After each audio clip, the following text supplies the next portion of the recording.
and my emails by myself, you know. Went through every number on my telephone. I thought that all I needed was someone to hold, but I was wrong. I never thought that maybe I needed a friend. You have always been there together till the end. I thought that all I needed was someone to hold, but I was wrong. Finding love ended in disaster. No such thing as happily ever after. Love ended in disaster, disaster. Now I'm free. You show me that I don't need somebody. I only need myself, now it's just me. I'm gonna be free, be free. I'm free. You show me that I don't need somebody. I only need myself, now it's just me. I'm gonna be free, be free.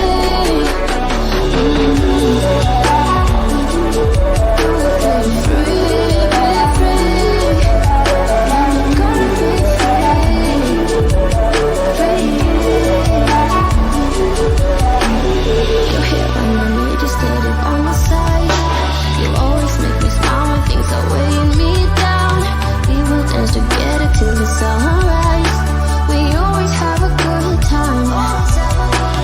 Finding love ended in disaster. No such thing as happily ever after.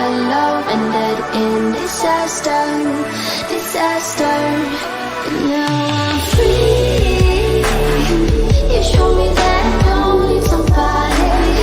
I only need myself, now it's just me. I'm gonna be free, be free. I'm free. You show me that I don't need somebody. I only need myself, now it's just me. I'm gonna be free, be free.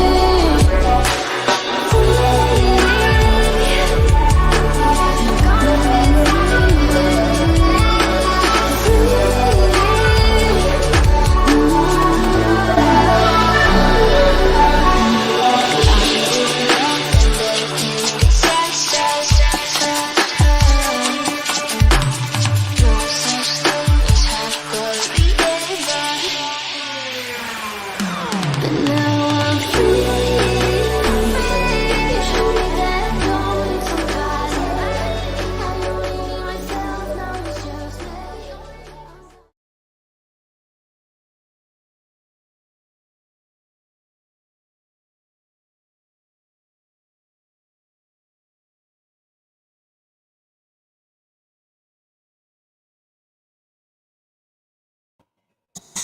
Hello everyone, can y'all hear me?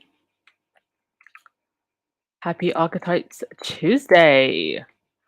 What an amazing podcast it was. I feel like it just gets better and better and better with each episode. And don't forget to thumbs up and hit that subscribe button, please. We are powering towards 12,000, and thank you for coming back because this is the second podcast we're having today. I wanted to split up the archetypes conversation with some of the other stuff we talked about earlier on. So thank you for joining me again. I definitely want to. I always feel like listening to the episodes again like 2 or 3 times because there's just so much to absorb, and I feel like every single time I listen to an episode, there's very surface level things that I think about, and then there are all the other offshoot conversations that start happening in my mind because 1 hour is not enough to really fully um I think dissect each and every single issue. But I guess that's the beauty of what this podcast is meant to do. It's meant to spark those conversations, and that's the power of it. We can listen to the episodes for 1 hour and then go and debate for another 3-4 weeks. And that's just what's so powerful and amazing. And I also feel like not only are we getting some amazing topics to think about and reflect on, but we're also, I think, being reintroduced to Megan. I feel like in every single episode, there's a little bit of Megan that we learn about for those of us who didn't know much about her pre-royal life, or we're reintroduced to because the British tabloid press have tried so hard to destroy who she is and create this monster. So, for just so many reasons, for the conversations that this series is starting, and for its ability to allow Meghan to reclaim her voice and other women to use their voice, it's just all around proving to be such a powerful series. So let's see who's in the chat before we dive in. Welcome everyone. I think I saw all of the usuals. Rita, you haven't listened to it yet. Yes, make sure you go and listen to it straight after. It's brilliant. FYI, you can put um the speed of the podcast, just put it a little bit faster and then you can get through it faster. I've learnt to listen fast.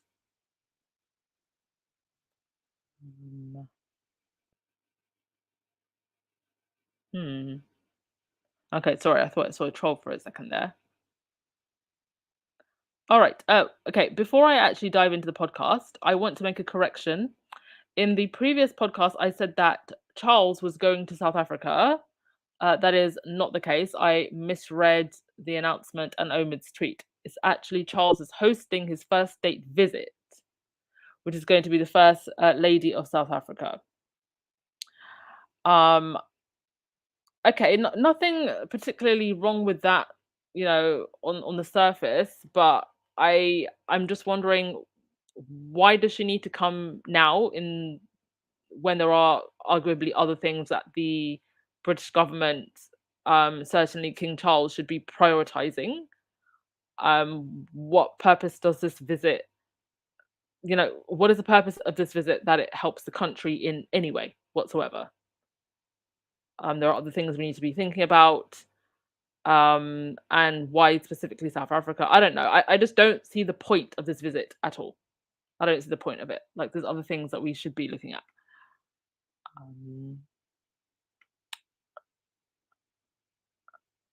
Joan Commonwealth, she is also reclaiming her identity before she met Harry. Yes, that is very important as well. All right. So yes, diving into archetypes. Sorry, no, this is episode 4. I put episode 3. This is episode 4. I'm so sorry. I'm gonna have to change that. I will change that on the thumbnail. So yeah, diving straight into it, there were a couple of things that stuck out to me. First of all, I think just across the board, we are all in this time reevaluating the power of media, particularly the power of Hollywood, especially because that power is predominantly controlled by white men, and the effects that images and ideas that are presented through film and media, the effects that that has, whether it's Asian women, whether it's Black women, whether it's Latina women, and just women in general, mind you. So I feel like there's two layers to this. There's the misogyny, and then there's the racial aspects, and they happened both separately and also together. And when we're talking about stereotypes about Asian women, you have both of those things, the racial aspect and the misogyny side, working together. And I actually put together just a couple of examples of very popular media and film representations from the past and present of Asian women on screen. There's that famous scene from Mean Girls where you have the two Asian girls who were underage girlfriends of the coach. You have Asian women in a cartoon. I think that's a Family Guy. I believe in that cartoon there were actually slaves who were dressed in bikinis and were running around half naked. And you also have some older representations: Marlon Brando, Sayonara, Austin Powers, the two, Japanese women. I think also in the top corner, I actually forget the movie that came from, but just this whole idea of an Asian woman being, a temptress, and it's either the temptress, the dragon lady, or the kind of stuck up, um, very stiff stereotype that is pushed in media, and almost always actually, when I think of a lot of the media and movies that I've seen in the last decade or two, and you see Asian women represented, it is almost always one of those stereotypes that I've named. And you could almost argue, and I think actually, yeah, Margaret Cho said this in when she was talking to Megan, that it's like if you don't take one of those roles, you basically can't work. And at least in mainstream North American Hollywood, it's very difficult for you to get work. Yes, there's the Korean film market and the Japanese film market and the Chinese film market. They all have their own film industries that do very, very well. But in terms of mainstream Hollywood representation, the representation has been very poor up until recently, when you see especially K dramas becoming a lot more popular and having more crossover appeal. Squid Games, Crazy Rich Asians, and Hollywood, I think, finally realizing that yes, people do actually want to see these stories, Asian stories, and more, I think, just more mature and equal representation, and not this very fetishized uh, archetypes that you can see on the screen, which are just utterly offensive. And I'm so glad that we're moving away from this and having these conversations. So Margaret Cho spoke about her upbringing in Los Angeles. Um, sorry, give me a sec. I think my sound is playing up. One sec, folks. Sorry. Okay. And Lisa Ling also talked about her experience as an Asian American correspondent and how she experienced on the job one particular incident where she had been, chosen as, I think it was Rolling Stone's hottest, and somebody took a picture and crossed out and her eyes and said basically just made a very derogatory comment, like that there's no chance, no way that she could be seen as attractive. And they also spoke about an incident in which Asian women were targeted by a crazed individual, and the way in which that incident was reported in the news, how the violence towards those women was reported in the news, and the tone that was used by news reporters, almost to say, well, these dragon lady temptresses, well, that's the reason they were targeted, almost this dehumanizing of the Asian women that were targeted, and this humanizing of the actual perpetrator that went after these women. So as always, I think I'll leave it there because I don't want to ruin it too much of those of you who haven't listened to the episode. But as always, a very wide-ranging conversation about a very interesting topic. And as always, yes, this particular episode was specifically talking about Asian women and Asian women stereotypes, but you see this across the board. regardless of race, whether it's how Black women are presented as Jezebels, how Latina women are only ever the spicy Latina, as if they're not three-dimensional beings that have nuance and complexities, and something that Megan, I'm sure, relates to almost every single day because of the way that she has been put into one box. So I'd love to hear your thoughts about this, your thoughts on, have you picked up on these tropes and stereotypes about Asian women? Have you been guilty of reinforcing these stereotypes about Asian women also? Um, Welcome everyone for joining the chat. Um, and I'm also glad to have learnt a little bit more about Margaret Cho and her upbringing and her background. Being from the UK, I think she's a lot more big in the US than she is here. So I'll certainly be checking out more of her work.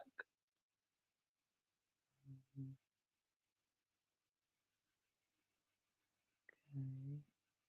Thank you so much, moderators, for always keeping an eye on the chat. There was something else that I wanted to speak about today regarding trolls, but I'm not going to go into that in this podcast. But something came up on Twitter the other day, and I really think it's important to talk about. We need to get to the bottom of these Kensington Palace bots and trolls, or whoever it is that is creating these targeted attacks, because it's really getting out of hand. And I saw something yesterday that just blew my mind. Um, Andrea, Constance Wu poignantly expressed how she suffered from sexual harassment and almost committed suicide. Megan's podcast bravely captures such experiences. Yes. And a lot of these, thank you so much for that comment, Andrea, because it just reminded me of something that I wanted to say. A lot of these stereotypes they don't just stay on the screen, they move off the screen, and they create an environment that women have to navigate, where they are seen as sexual objects, and people feel that they can just make them the target of their sexual desires. And it does create um, a very misogynistic, um, dangerous environment for women. And I saw one I think it was a Refinery 29 article, and it was Asian women talking about their experiences, and how they've been propositioned because of the hypersexualized way that Asian women are presented in film. And I do remember, it's obviously Tina Fey wrote Mean Girls. She was called out quite a lot because of her representation of Asian women in her shows that she writes. And I believe they had to pull something like 4 episodes of 30 Rock because of how she'd represented Asian people. So I mean, there's so many positive ways that you could um represent people, so many positive stories that you could tell, that Hollywood insists on reinforcing negative stereotypes about people of color. I just think we're at the point now where it's just enough is enough. And if you're not going to represent me well, I think it's just time for us to pull our money and put our money in and time into shows, movies, podcasts that do represent us well, and creating more of our own media. Sherry Ware, I didn't know that male beauty is celebrated in Korean culture. I learned something from every Archetypes with Megan podcast. Yes, this was something else that they talked about. And yeah, if you look at a lot of, K-pop dramas, like the way the men are very handsome, and, sorry, K-dramas and also K-pop music, like the way men look, like there is a certain look and uh, the I guess a lot more pressure on men to have to adhere to certain beauty standards. So that, yeah, that was a very interesting point as well. And you can see just how popular actually Korean music and dramas have gotten in the last, I would say, like, maybe 5 years. I mean, I would say that, maybe not how popular it's gotten in the West, but, like, there's just been an uptick in, I guess, the mainstreaming of that media in more recent times, like, and you've seen, like, with, acts like BTS and shows like Squid Game.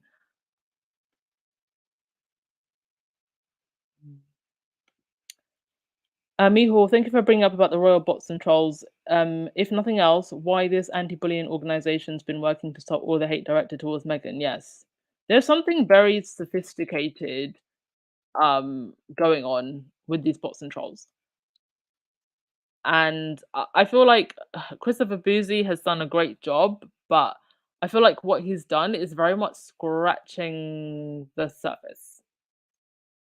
Rita, all the K-pop boys all have had plastic surgery and skin regimens to look a certain way. Yes, this is something that I have heard, that they do get a lot of work done, and that the standard of beauty is a lot higher if you are a celebrity there. Black Queen, Duchess of Success. I love that Margaret chose analogy of the nail that sticks out more always gets hammered down. That's women of color always, and exactly what Meghan is enduring. Yes. I believe here in the UK we call it tall poppy syndrome. The poppy that grows too tall always gets cut down. So it's a very similar thing. Legs. There are many K dramas on Netflix. Yes, yes, there are. Another one of my favorites, actually, if you've never watched it, Hellbound. Oh my goodness. I'm gonna be controversial. I liked it more than Squid Game. I absolutely love Hellbound. And I hope they're doing a season two. Really, really love that show. And thank you so much, Legs. Trader CC, I honestly believe this is twofold. It's also highly political if others look into the real crux of the whole issues. That rabbit hole of different culture is hard to navigate. Very well said, Trader CC. Ebony Green, and I can't wait for the next episode. But we don't know who's going to be in the next episode. We don't know. So I said possibly Britney or Beyonce. That's who I think. Beyonce has a new album out, and so the timing would be good. It certainly makes sense in terms of timing. Britney has a lot to say, I'm sure, and deserves a platform. I remember in the initial promo, I heard Simone Biles' voice, so that could be another possibility. Um, I also have perhaps Michelle Obama or maybe Hillary Clinton, but I feel like maybe that's such an obvious choice that um they may not have been picked, if that makes sense. And they also have their own, Michelle has her own podcast, I think, and Hillary's had some books out. So yeah, it'd be interesting.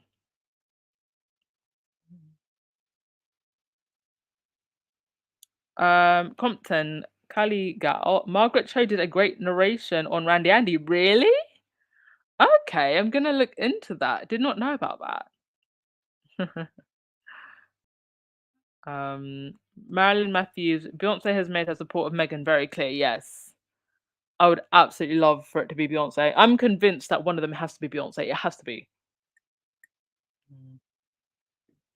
And just to hear Meghan talk about these issues, um, with such confidence and clarity in her voice, it just really makes me realize how much we were missing and how much we would have continued to miss had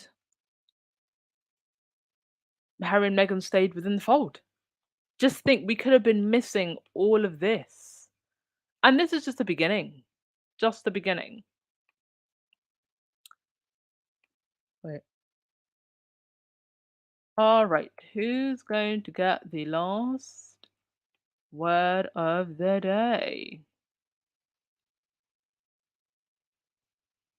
Oh, thank you so much, Puzzle Dot, for listening as always.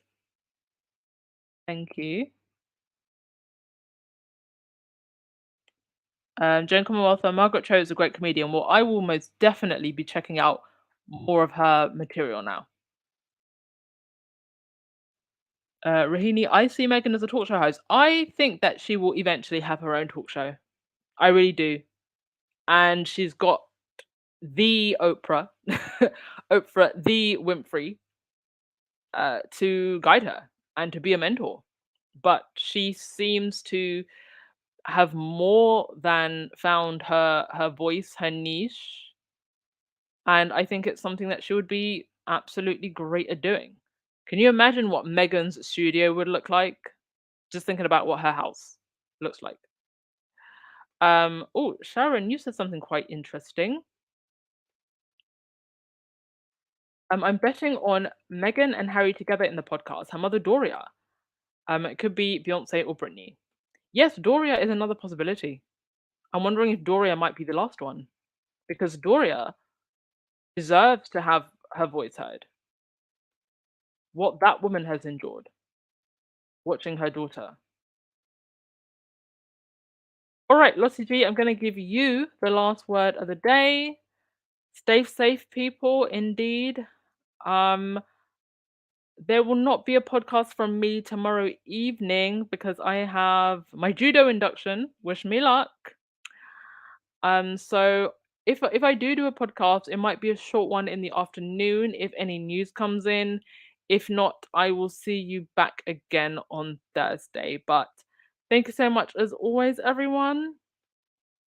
Go enjoy Archetypes if you haven't already listened to it. It was a fabulous, fabulous episode. And until next week when we have our mystery guest. Ciao, everyone.